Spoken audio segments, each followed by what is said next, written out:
আসসালামু আলাইকুম। Senior air ticket reservation officer Mohammad Hridoy আছি Air আজকে tickets. আপনাদের সাথে।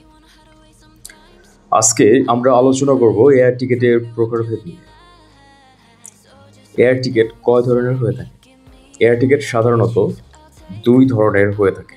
একটা হচ্ছে রিফান্ডেবল, অপরটি নন রিফান্ডেবল। এছাড়াও ফ্লাইট দুই ধরনের হয়ে থাকে, ডিরেক্ট ফ্লাইট এবং কানেক্টিং ফ্লাইট। এই ভিডিওতে আমরা এই বিষয়গুলো নিয়ে বিস্তারিত আলোচনা করব। অতএব পুরো ভিডিওটি অত্যন্ত গুরুত্বপূর্ণ হতে যাচ্ছে। আপনি অবশ্যই পুরো ভিডিওটি না টেনে দেখবেন।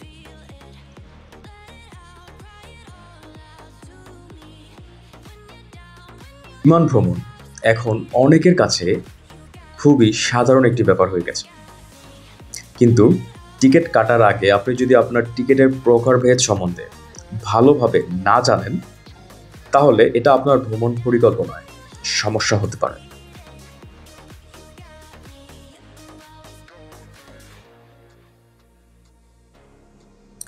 এয়ার টিকিটের প্রকারভেদ। প্রথমে আমরা আলোচনা করব রিফান্ডেবল এয়ার টিকিট নিয়ে।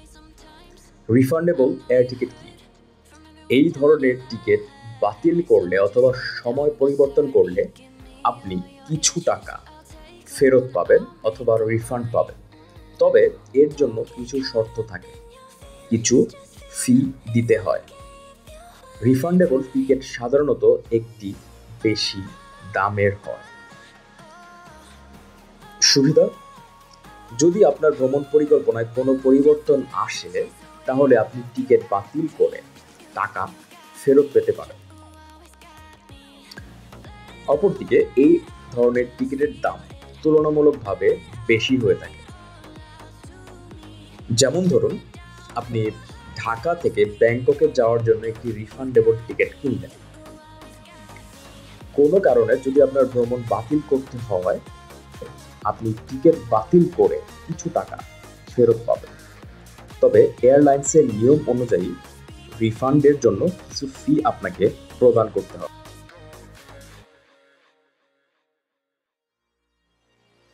নন রিফান্ডেবল টিকিট কি? চলুন এখন আমরা জানি নন রিফান্ডেবল টিকিট কি। এই ধরনের টিকিট বাতিল করলে অথবা সময় পরিবর্তন করলে আপনি কোনো টাকা ফেরত পাবেন না। নন রিফান্ডেবল টিকিট সাধারণত কম দামের হয়ে থাকে। এই ধরনের টিকিটের দাম তুলনামূলকভাবে কম হয়ে থাকে। যদি আপনার ভ্রমণ পরিকল্পনায় কোনো পরিবর্তন আসে, তাহলে আপনি কোনো টাকা ফেরত পাবেন না। আপনি যদি নিশ্চিত হন যে আপনার ভ্রমণ পরিকল্পনায় কোনো পরিবর্তন আসবে না, শুধুমাত্র তখনই আপনি নন রিফান্ডেবল টিকিটটি কিনতে পারেন। এতে আপনার খরচ কম হবে।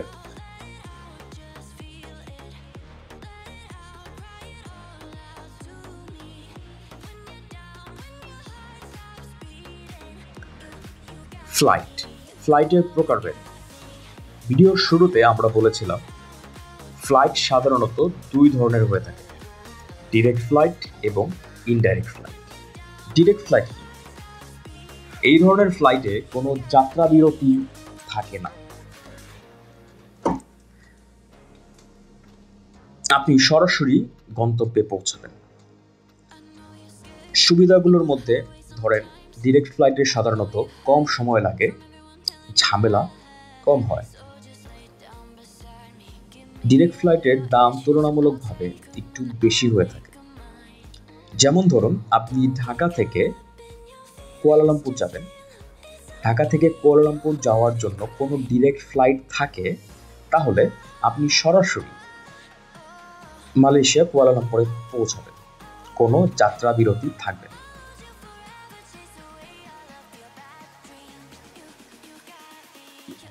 কানেক্টিং ফ্লাইটে সাধারণত এক বা একাধিক যাত্রা বিরতি থাকে। আপনাকে একটি উড়োজাহাজ থেকে অন্য উড়োজাহাজ পরিবর্তন করতে হতে পারে। এই ধরনের ফ্লাইটের দাম তুলনামূলকভাবে কম হয়ে থাকে। অসুবিধা বলতে গেলে সময় বেশি লাগে এবং যাত্রা বিরতির কারণে কিছুটা ঝামেলা হতে পারে। যেমন ধরুন, আপনি ঢাকা থেকে নিউ ইয়র্ক যাওয়ার জন্য কোনো একটি কানেক্টিং ফ্লাইট চাচ্ছেন। ঢাকা থেকে নিউ ইয়র্ক যাওয়ার পথে যদি কোনো কানেক্টিং ফ্লাইট থেকে থাকে, তাহলে আপনাকে হয়তো প্রথমে দুবাই অথবা ইস্তাম্বুলে যাত্রা বিরতি করতে হবে।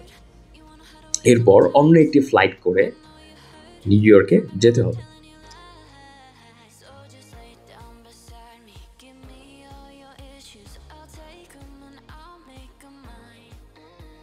আপনার ভ্রমণ পরিকল্পনা অনুযায়ী টিকিট কিনুন।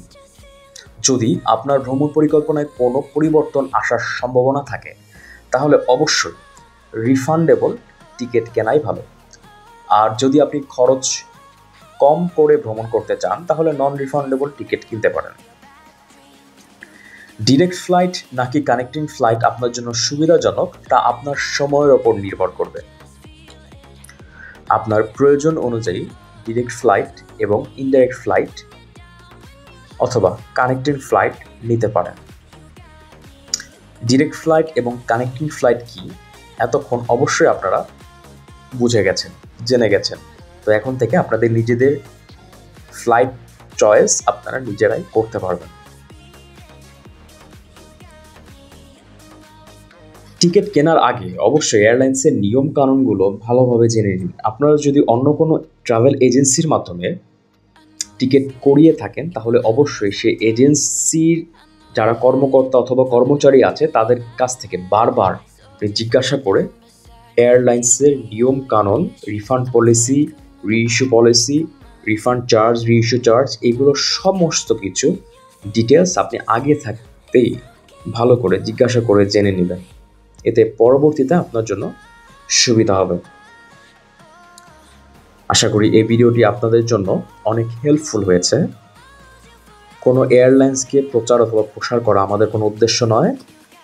আমরা আপনাদের কাছ থেকে কিছুই চাই না, আপনাদেরকে শুধু সাপোর্ট, সহযোগিতা করাই আমাদের মূল লক্ষ্য। আপনাদের কাছ থেকে আমাদের নেওয়ার কিচ্ছু নেই, আমরা শুধু আপনাদেরকে সহযোগিতা করতে চাই, আপনাদেরকে সঠিক তথ্য দিয়ে উপকার করতে চাই।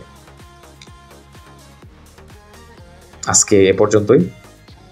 সবাই নিরাপদে থাকবেন, নিরাপদে রাখবেন, এই প্রত্যাশা করেই আমি বিদায় নিচ্ছি। আল্লাহ হাফেজ।